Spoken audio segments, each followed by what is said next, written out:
Hello and welcome to this video. This is Barbara from Vienna, Austria, and we have two topics for this video. So first of all, I want to show you how I will be making this winter journal, which will be for my personal use, and I will be using this also for my December daily. I will go into that in a moment. And I will also be talking about a perspective on YouTube ads, which I know a lot of us find very annoying. I will go into that in a few minutes. So first, I wanted to show you my process for my first ever altered junk journal, meaning that we're going to keep some of the original pages in this beautiful German book, and we're going to work on those later. So what I have done is I'm just tearing out pages from the middle of the signature. So this was my first go, and as you see, there's still way too many pages inside. So I'm just keeping on tearing pages out from the middle of the signatures without tearing the actual binding till I got to this stage. So this was a stage I could work with. It had, I think, a little over or around 50 pages left. This is what I had taken out. So a lot. And I will be using some of the pages as well to work in this journal. And these are some of the books I went through to see what kind of winter images I might already have at home before buying any new images. And so one very obvious book is, of course, Edith Holden, and so she has beautiful winter images in there. And then I will also show you some of the other books where I found some beautiful winter images, some of which I'll be using in this book and in this episode. And I just wanted to also let you know that for the December daily, I will be collaborating with Irit Landgraf, who I have also collaborated with for my Halloween video. And if you've missed that, I will link that below. That was a very fun video with collaging and everything. And so Irit and I will be alternating days on which we journal for the December daily. So this book, which is from Goodwill, has a snow owl, so that was really pretty. And here you see a beautiful reindeer in a Hungarian children's book I found in Budapest at the flea market. Gorgeous, gorgeous image. And here is a German children's book where I also found a great image. But now I'd like to talk about the other subject of this episode. I would like to put some perspective into YouTube ads, because a lot of us get annoyed with YouTube ads. I know I have, and I'm sure some of you have with my videos as well. So I would like to give you some insight into what a video I create might make. My most popular video currently has 58.6 thousand views, which is absolutely amazing for a channel with under 10,000 subscribers. This video earned a whopping 144 euros, which is about 159 US dollars. A popular junk journal with me video on my channel might have around 7,000 views if I'm lucky, which will make around 40 euros or 44 US dollars. How much revenue a video generates depends on many different factors. Some include where your viewers are based, the age of the viewer, and the topic of your video. And then YouTube takes 50%. You also need to be very careful not to strike against any copyright issues. I've had a few videos demonetized in the past because of so-called copyright or royalty-free music that I used in my videos. The problem with adding music like that to your video is that one day the music you used might get a copyright and your video might be demonetized. So I switched to Epidemic Sound, and this is not a commercial for Epidemic Sound, which is a monthly paid subscription, but now at least I have no more issues with copyright. I really do my best to provide you with good quality videos that will inspire you in your own creative journey. With my video style, a video will take me between 5 to 8 hours to produce, from filming to editing to voiceover and adding all the relevant links for you. So having 3 videos a week takes me between 15 to 24 hours a week, which is basically a part-time job, only that it pays a lot less. But I'm not complaining here. I'm simply trying to shed some light into my process. I love what I do and I hope it shows in my videos. So when you watch a regular TV show, you get long commercial breaks every few minutes and there's no way to click them away. On my YouTube videos, you might get a few seconds of ads a couple of times within maybe a 30-minute video. Also, some have decided to move all or part of their content over to Patreon, which has helped them financially. I choose to stay here on YouTube to share my content with you for free, and in return you have to endure a few seconds of ads. So please consider all these facts next time you get annoyed with ads popping up on my or any other YouTube creator's channel. Thank you for that. Okay, let's get back to what I'm actually doing here in this video.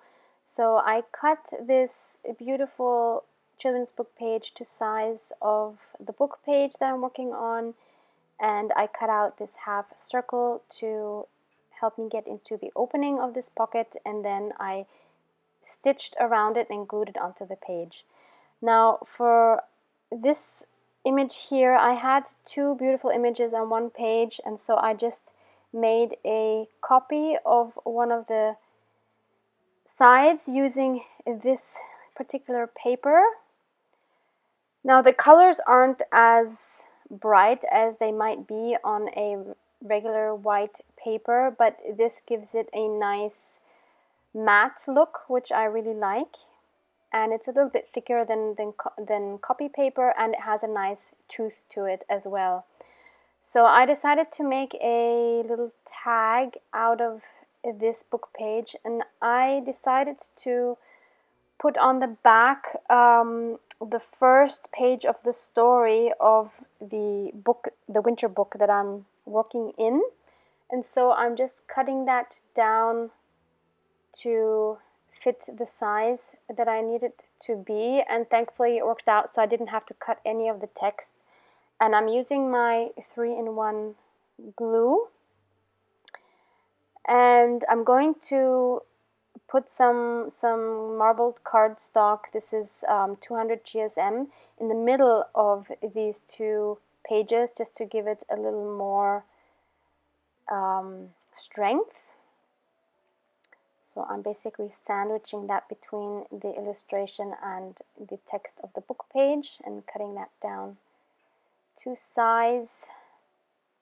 And I couldn't use my trimmer because the book page is too fragile and soft, so I had to use my regular scissors, which was fine as well. So I'm just going to put that book page on the other side, burnishing that down a little bit. And then I wanted to round the corners with my 4mm corner rounder, and I really love these small corners. And I have that link down as well. I think it's an AliExpress punch. And next I decide to use my tea dye distress ink on the one side with the book page, because that is a light color and I didn't want the contrast to be too dark. But on the other side, where we have the image which has darker colors, I'm actually going to be using my vintage photo. And I have these both linked in my Amazon affiliate links if you are interested in purchasing those and you can't get them anywhere nearby. So yeah, so I have this tag now, and I decided I'm going to, for now, leave it just as it is to serve as a bookmark. I might change that into a actual tag later on, but for now I'm just going to keep it in there loosely as a bookmark. So the other side of the page was this cute image with the girl talking to the owl, and I was trying to figure out how I could best incorporate that into the page without losing too much of the image. And so I decided to again make it pocket, but this time it's going to be a little bit different. So I'm starting off by cutting it to the size of the page, and then I thought, well, let me make a slanted pocket. So I'm just marking where that cut needs to start, and this is a book page that is sturdy enough that I can use my trimmer on.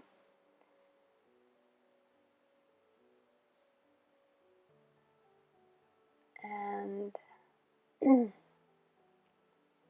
yeah, so this is going to be my pocket, and I'm just inking the edges.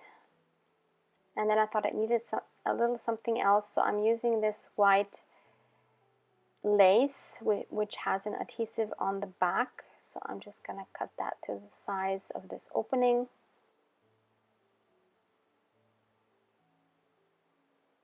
And then just adhere it onto that part.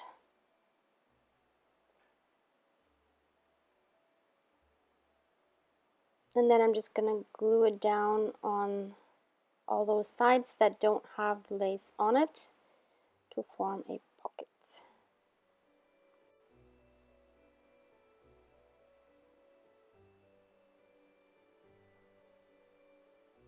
Just burnishing those a little bit to make sure it really sticks well.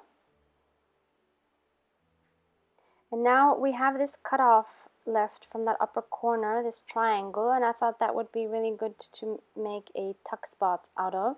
And I wanted to use this white snow bunny, but it was a bit too big, so I made a scan of it and printed it out 80%, so now it's the size that will fit on this triangle. So I'm just going to fussy cut that out.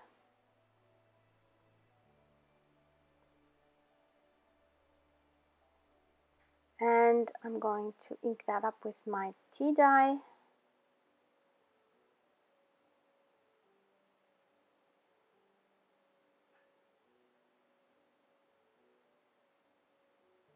And I didn't like it directly on there. I thought it needed something else underneath, so I decided to add this beige white grid washi, which is also from AliExpress, and I will be linking that down below as well. And I just kind of wanted to form a background with that, and I end up actually just covering that whole part where he's going to be on with that washi.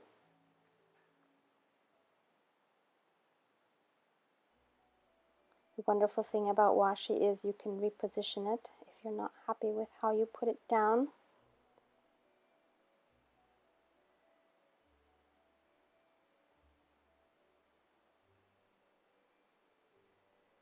Okay, now I'm gluing him down again with my 3-in-1 glue, and I am inking around that tuck spot.